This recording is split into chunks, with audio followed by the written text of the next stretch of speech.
Hello. So Adam here again. Talk to you today about a truth that might piss you off. Thought I'd do another new series. Thought of it about 10 minutes ago. So totally professional outfit here. Going for the portrait mode today to attempt. I emphasise attempt to get the drying shorts out of the frame, but I think it's still there. You can see it just behind me there. Drying gym shorts. Trying to keep myself fit. So, what is the truth today that may piss you off? Well, I just wanted to talk about like how morality, at least to the normal person, I consider myself a normal person, so at least morality and how you should act and how society works in a very common sense, deductive way. It actually just makes sense that when you talk about it the way I'm about to talk about it. So I've thought about this like for most of today, and I just thought I'd make a quick video on it. But it occurs to me, and it probably occurs to you and most just level-headed people that just think about it for 5 minutes, that most of the grand theories of morality or ethics and all of these sort of behavioural systems that come up, and you'll have elaborate charts talking about computer screen gone off, lost my bloody lighting. Told you, a professional outfit this is.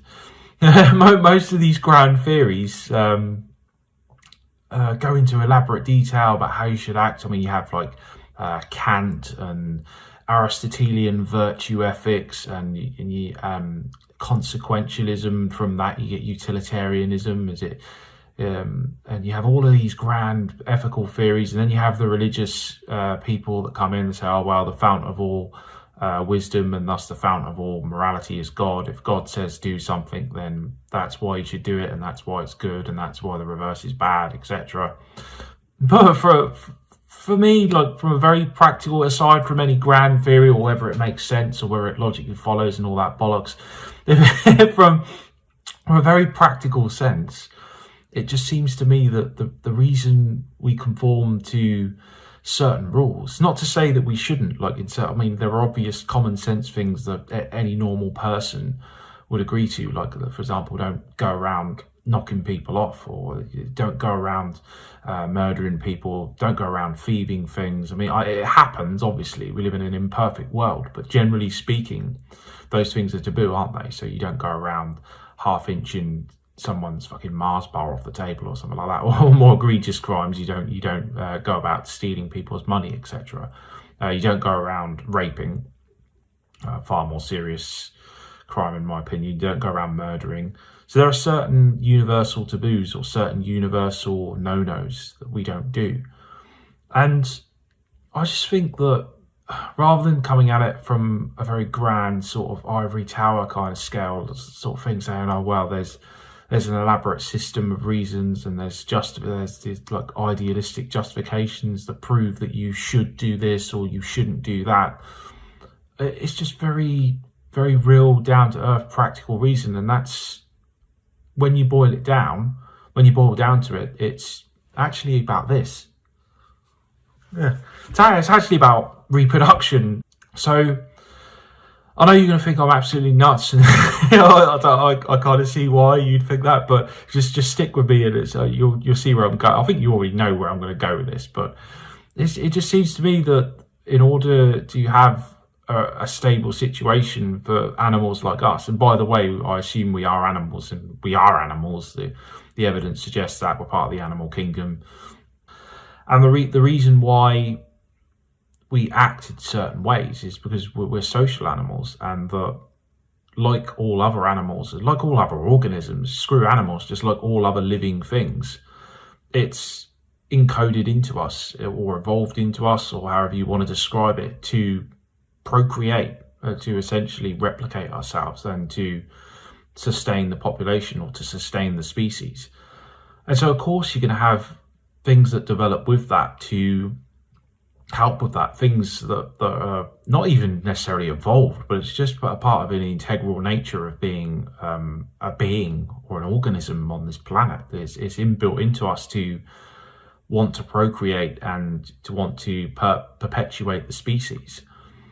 And so of course from that, if you have fairly sophisticated animals like us that live in groups and that have different abilities and thus we need each other to survive, then of course you're going to have rules that grow up and evolve from that. And it's not so much a justification of morality, it's more descriptive. It's not even, ironically enough, given that morality and ethics and things like that are prescriptive. They tell you what you can and can't do. The structure itself, the evolution, if you like, of rules and things like that govern our behaviour and conduct to make these societies possible and to make, down the line, reproduction possible. They're very descriptive, they're very practical.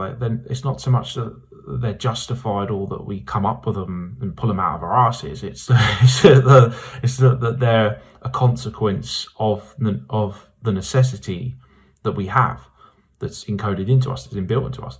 So that's, you see all of these videos, and I've read all of these books throughout my life. I've been around the block a couple of times, not too many times, I'm not that bloody old, but been around the block a few times, and read all of these elaborate theories like universally preferable behaviour and the categorical imperative and Humean ethics, and all of these different systems of ethic with all of these great thinkers and humongous philosophical figures and things like that. And then you just sit back and you, with my small brain, you just sit back and you think, wow, isn't it just more commonsensical? Isn't it just the case that we are what we are? We're human beings. We're very social creatures, and we rely on each other to survive.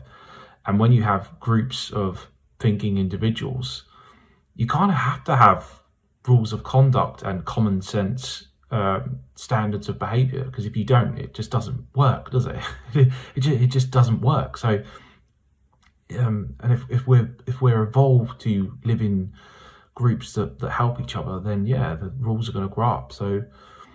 And the reason why I said this is probably a truth that's going to piss you off is because a lot of people out there really do think that, no, it's not that, we're humans are somehow, our shit smells sweeter than most other animals or whatever, and that somehow we're separate and we're not animals at all, and that our code of ethics is given from on high, and or somehow there's some universal principle that you can come to that's the basis of all of this. There's a meta-ethical principle that's the basis of all other ethics, and it's provable, it's mathematical, it's there, it's beyond us. It's not that we've made it up per se. Some of the rules that are a bit more arbitrary are made up. They come from, they're very cultural, they come from certain needs within the environment itself.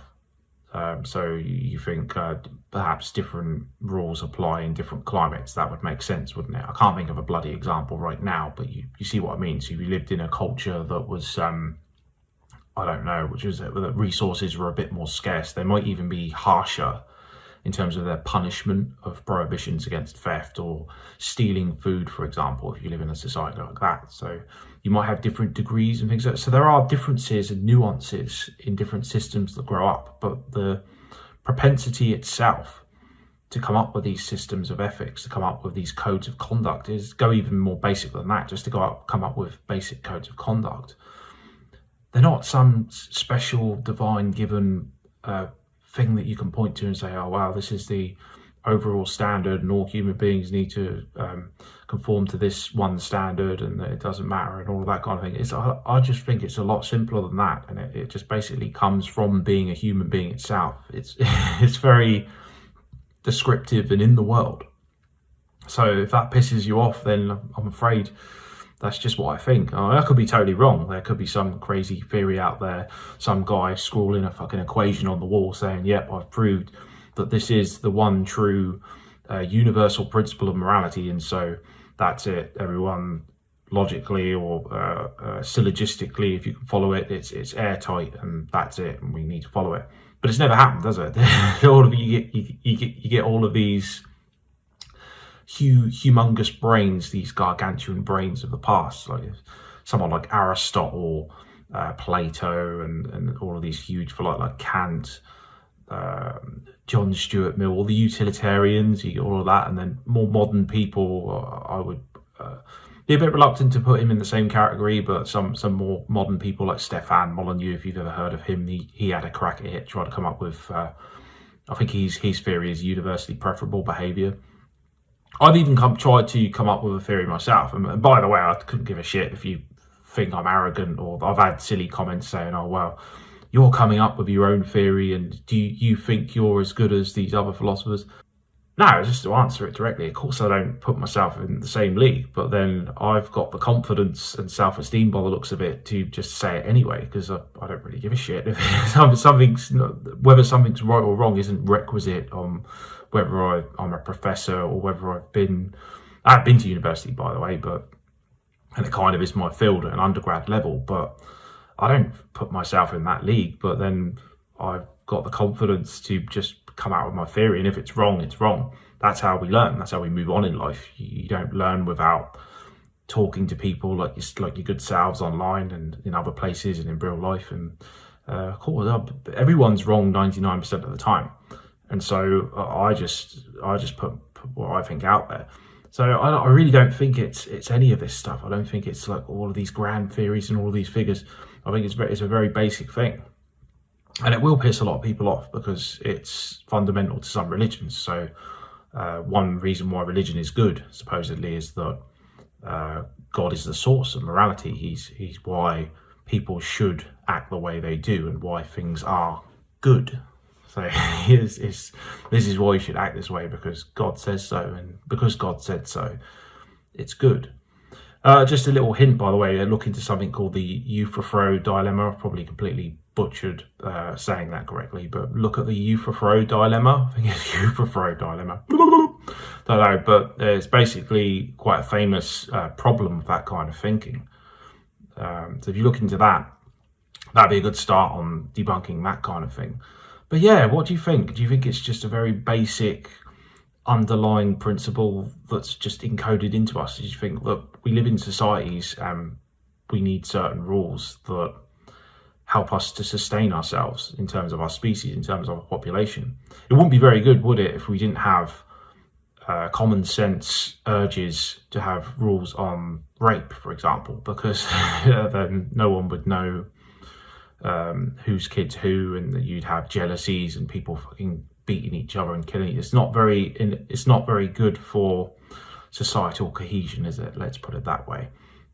Same with murder. If you lived in a society, a Hobbesian state of nature, so to speak, if you lived in that kind of society where you're always looking over your back and you daren't put your purse on the table, you daren't put your wallet on the table for fear it goes missing and all that kind of jazz, then of course that's not very good for settling down, for working, earning your bread and having children, is it?